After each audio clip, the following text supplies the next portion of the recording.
You check your balance. The number is lower than you expected. It is always lower than you expected. You pay the minimum, you move on, and somehow next month, the number is almost exactly the same. You are not bad with money. You are never meant to win this game. Debt feels like a personal failure. That is exactly how it was designed to feel. Because the moment you blame yourself, you stop asking the far more dangerous question. Who designed this system? When? And why? The answer goes back further than credit cards, further than banks. It reaches into ancient Mesopotamia, into the clay tablet of Sumer, where the first recorded debt contracts were pressed into existence around 3000 BCE. Anthropologist David Graeber spent over a decade tracing this history in his landmark work, Debt, the First 5,000 Years, and what he found shattered the story most of us were taught in school. Debt was not an invention of convenience. It was a tool of control almost from the beginning. Here is what your brain is doing right now. When you swipe a card or click Buy Now, your prefrontal cortex, the part that plans, that calculates, that feels consequences, goes quiet. Researchers at Carnegie Mellon University, led by Drazen Prelec, scanned the brains of people making purchases and found something remarkable. Paying with cash activates what they called the pain of paying.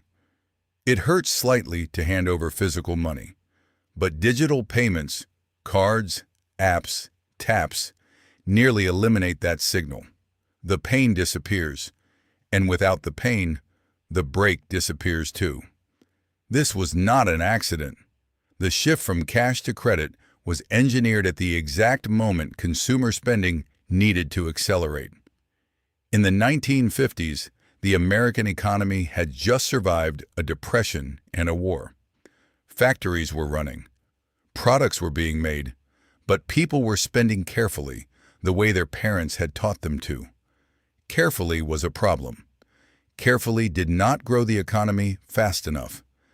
And so the modern credit card was born, not to give you freedom, but to give you the feeling of freedom while quietly moving the moment of pain far enough into the future that you would not connect the purchase to the consequence. Diners Club launched the first general-purpose credit card in 1950. Bank of America followed in 1958 with Bank AmeriCard, which would eventually become Visa. Within a decade, millions of Americans were carrying plastic. Within 2 decades, the minimum payment had been introduced, a number so carefully calculated that it keeps you in debt almost indefinitely while generating the maximum possible interest.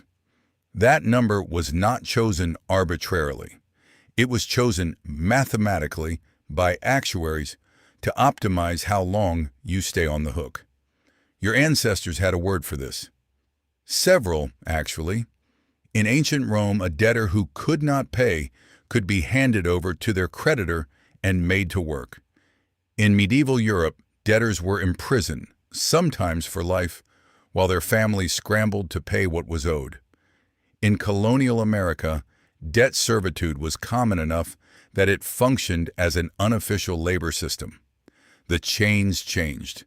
The principle did not. You owe, therefore you work. You work, therefore you spend. You spend, therefore you owe.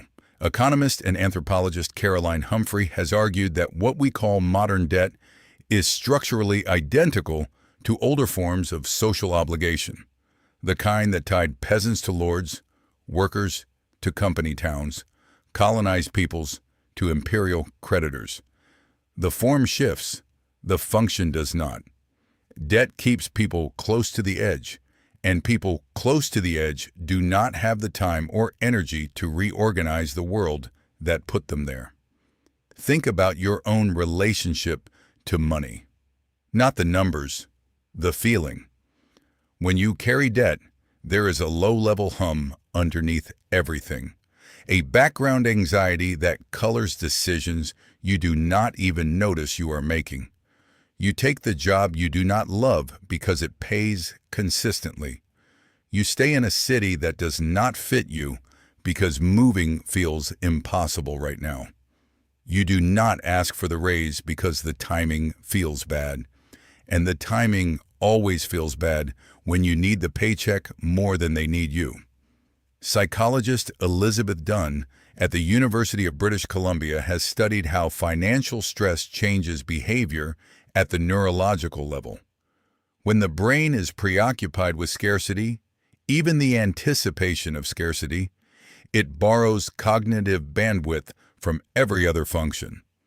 Decision-making degrades. Long-term thinking narrows. Risk tolerance collapses. In short, debt does not just cost you money. It costs you the mental space to imagine a different life. That is not a bug. That is the design. Now, here is the counterintuitive part. The debt itself is almost never the real trap. The trap is what debt does to your sense of possibility. Ancient philosophers had a concept that applies here. The Stoics called it prohairesis, the one thing no external force can take from you, which is how you choose to respond to your circumstances. But prohairesis requires what the Stoics called scholia, leisure, space, time to think.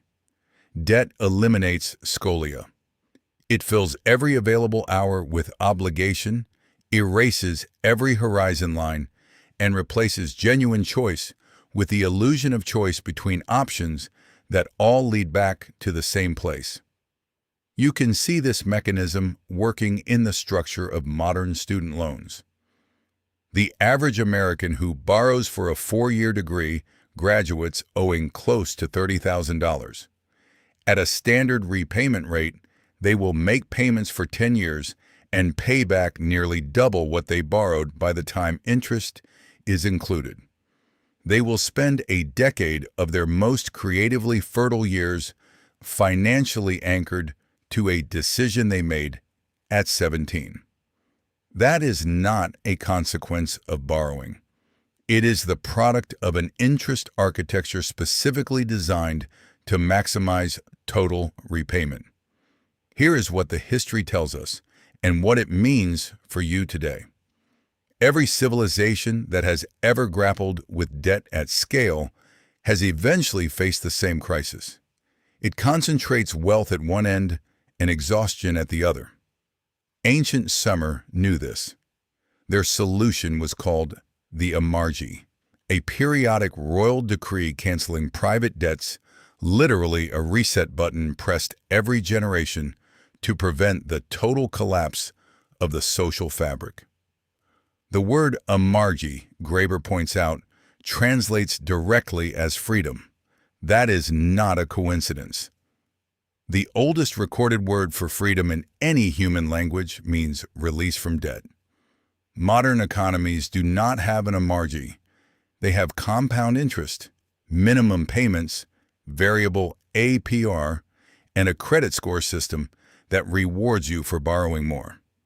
They have a financial literacy industry that teaches individuals to optimize within a structure without ever naming the structure. They have a language that makes debt sound like personal failure, personal discipline, personal responsibility. Because if it is personal, it cannot be systemic. And if it cannot be systemic, you will never ask who built the system and why. So here is what you can actually do, not platitudes, real leverage points. The first is to see the minimum payment for exactly what it is. Not a lifeline, but a tether.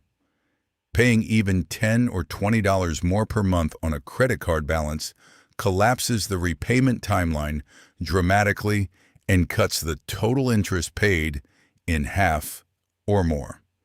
The second is to understand that your credit score measures not your financial health, but your profitability as a debtor. A perfect score means you are a perfect customer. You borrow reliably and pay just enough to stay indebted. The third is that every dollar that sits in a high-interest account instead of paying off high-interest debt is working against you with mathematical certainty, no matter how psychologically reassuring it feels to have a buffer. None of this is your fault, and none of it will change by fault finding. But the moment you see debt not as a reflection of your character, but as an architecture built by other people for other people's purposes, that is the moment your relationship to it begins to shift. That is the moment the background hum gets a little quieter. That is the moment scolia begins to return. You checked your balance. The number was lower than you expected. Now you know why.